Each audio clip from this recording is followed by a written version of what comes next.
Good morning student, मैं Priyanka Tiwari.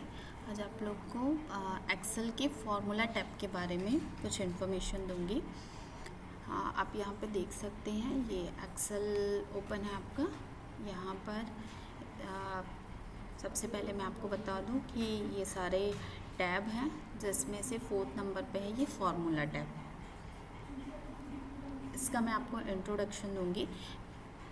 In the ribbon, the formula tab has a vital and the most helpful function to form a dynamic reports. It contains function library, define name, formula auditing and calculation. इस video में MS Excel के सबसे important tab formula tab के बारे में हम जानेंगे। जब कोई भी कार्य हम जब करते हैं तो इसमें हर काम में हमें बेसिक कैलकुलेशन तो करनी पड़ती है। इस टैब में कई ऐसे mathematical, statistical and relational operation हम देख सकते हैं। आइए हम सबसे पहले इसकी डिटेल्स को पढ़ते हैं कि इसमें कितने ग्रुप्स होते हैं। आप यहाँ देख सकते हो इस रिबन पर, यहाँ बेसिक 4 ग्रुप्स होते हैं फॉर्मूला टैब के अंदर। Function library, define name, formula auditing और कैलकुलेशन। आप इसे 4 बेसिक सेक्शन या ग्रुप कह सकते हैं, जिसमें से फंक्शन लाइब्रेरी को मैं अभी इस वीडियो में पूरी तरीके से एक्सप्लेन करूँगी। फंक्शन लाइब्रेरी के अंदर टोटल 10 ऑप्शंस होते हैं। Insert function, auto sum, recent use, financial, logical, text, date and time, lookup and reference, maths and trigger and more function.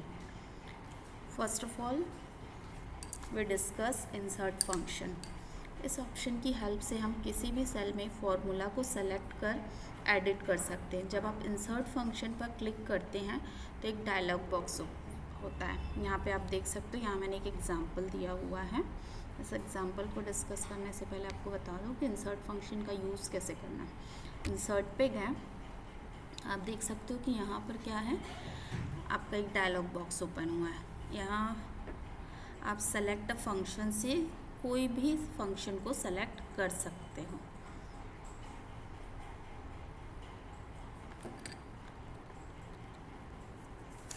Then select करके हम ओके पे क्लिक करेंगे।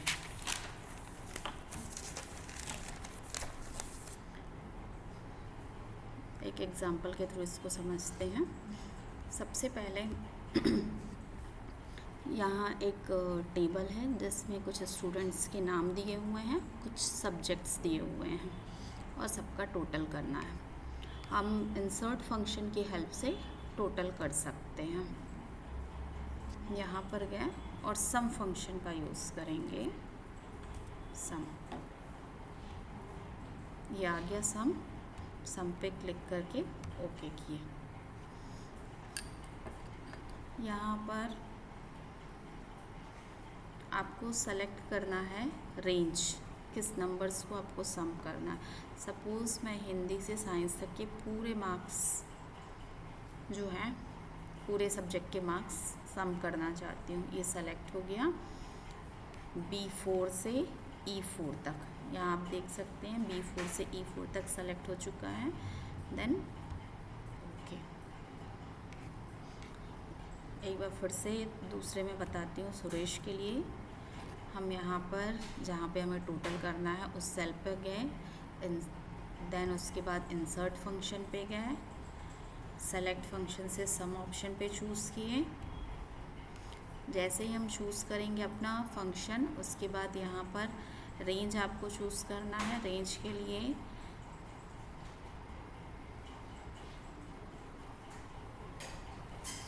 ये रेंज हो गया B5 से E5 तक। Then okay. अब आप देख सकते हैं यहाँ पर बहुत सारी एंट्रीज़ हैं, बहुत सारे नेम हैं, बट हमें हर बार सम फंक्शन को अप्लाई करने की ज़रूरत नहीं है। डायरेक्ट मैं कॉपी पेस्ट से भी ऐसे क्या कर सकती हूँ, अप्लाई कर सकती हूँ। ये हो गया हर स्टूडेंट का टोटल, चारों सब्जेक्ट का। अब मुझे इस पूरे टोटल में से मिनिमम टोटल निकालना है कि किस स्टूडेंट के सबसे मिनिमम टोटल आ रहे हैं। तो मैं अगेन ये यहाँ पर जाऊँगी, मिनिमम टोटल का आंसर मुझे यहाँ चाहिए, इंसर्ट पे जाऊँगी और यहाँ पर लिखूँगी मीन फंक्शन, ये सेलेक्ट हो गया, देन ओके। आपको एरिया चूज़ करना है,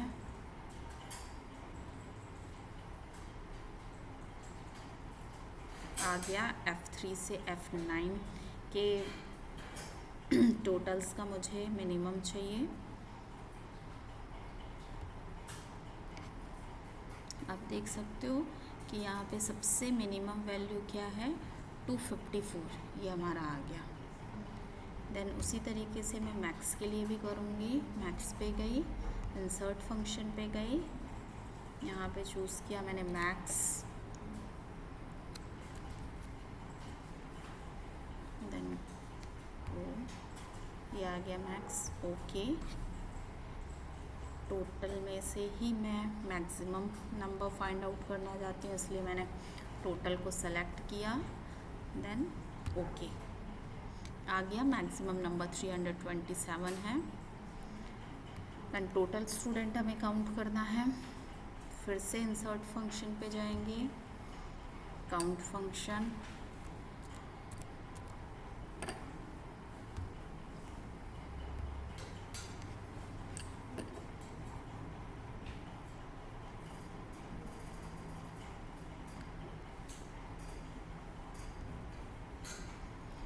पे आप देख सकते हो टोटल नंबर ऑफ स्टूडेंट 7 है, ये काउंट हो गया है।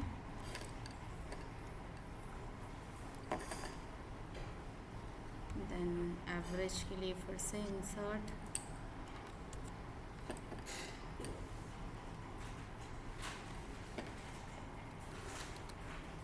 एवरेज के लिए कोई फंक्शन नहीं है क्या,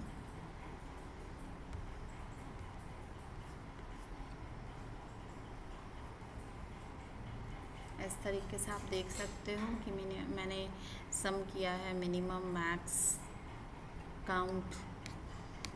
उसी तरीके से ऑटो सम में भी हम जो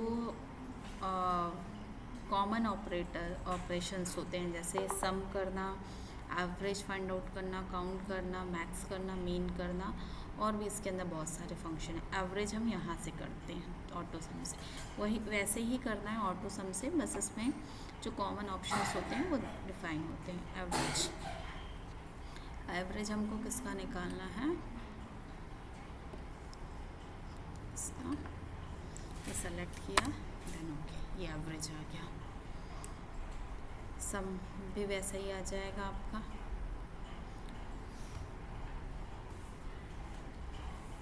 से कहाँ तक का सम, पूरे टोटल को सम कर दिया, ठीक है, ये हो गया। इस तरीके से आप insert function, auto sum, recent use क्या होता है इस ऑप्शन में हमें वो फार्मूला देखने को मिलते हैं जिन्हें हम पहले यूज़ कर लिए हैं। यह एक हिसाब से फार्मूला की हिस्ट्री होती है जिसे आप पहले से यूज़ कर लिए होते हैं, और उससे हम आसानी से समझ सकते हैं कि हमें कौन से फंक्शन को कैसे यूज़ करना है, यहाँ पे आसानी से आ जाता है रिसेंट में। देन है आपका फाइनेंशियल लाइब्रेरी फंक्शन क्या होता है, इसे मैं आपको एक एग्जांपल से बताती हूँ जिससे आप आसानी से समझ जाएंगे।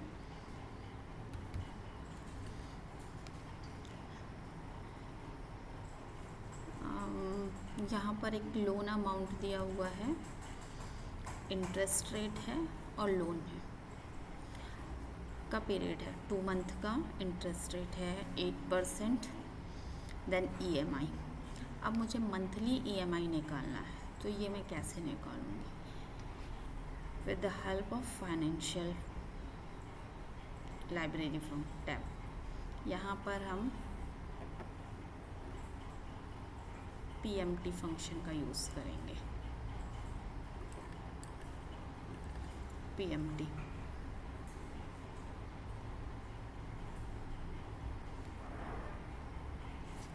यहाँ पर रेट क्या है हमारा 8%।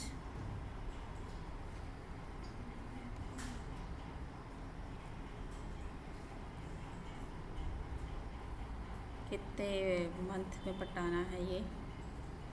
2 मंथ में। और प्रिंसिपल अमाउंट है हमारा ये लोन अमाउंट। अब बाकी ऑप्शंस को छोड़ भी सकते हैं।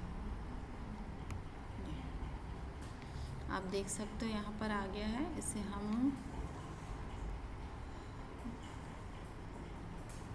होम टैब से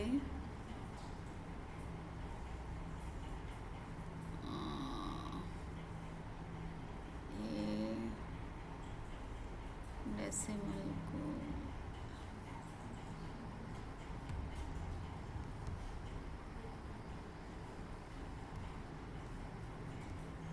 यहाँ पे करेंसी का साइन हम चेंज कर सकते हैं।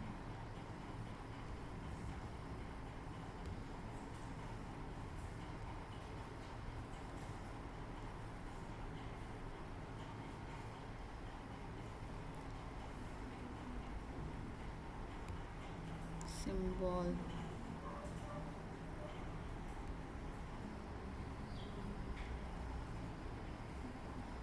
Indian symbol.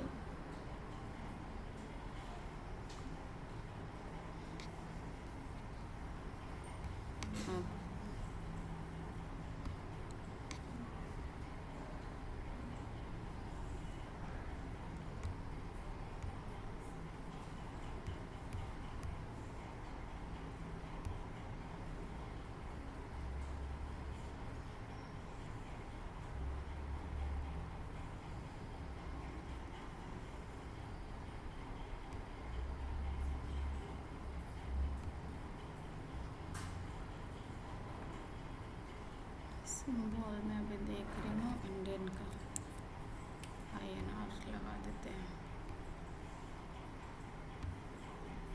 ठीक है, ये आ गया हमारा मंथली इंस्टॉलमेंट, क्योंकि 2 ही महीने में हमें पटाना है। इसी का ये दूसरा एग्जांपल आप देख सकते हो कि एक हमने कार परचेस किया जिसका प्राइस है 5 लाख। देन डाउन पेमेंट किया है 1 लाख रुपीज़। लोन अमाउंट हमारा बच जाएगा 4 लाख, जिसमें इंटरेस्ट रेट है आपका पर एनम 9%। और लोन जो पीरियड है वो भी ईयर में दिया हुआ है 5 ईयर। हमें इंस्टॉलमेंट मंथली पटाना है। इस क्वेश्चन में आप देख सकते हो कि यहाँ पर मंथ में ही दिया हुआ था, रेट भी इंटरेस्ट रेट भी मंथ में दिया हुआ था, यहाँ पे ईयर में दिया हुआ है। अब इसके लिए मुझे PMT फंक्शन अप्लाई करना है EMI फाइंड आउट के लिए करने के लिए।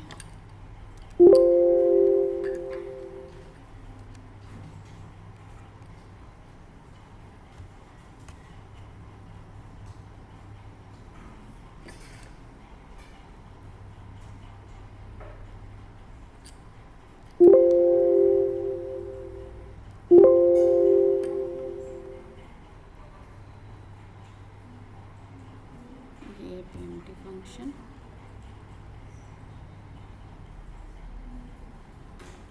इंटरेस्ट रेट आ जाएगा 9/12।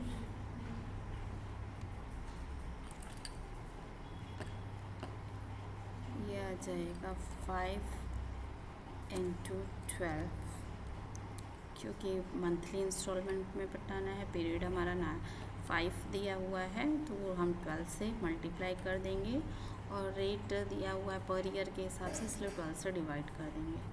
देन हमारा प्रिंसिपल आ जाएगा 4 लाख।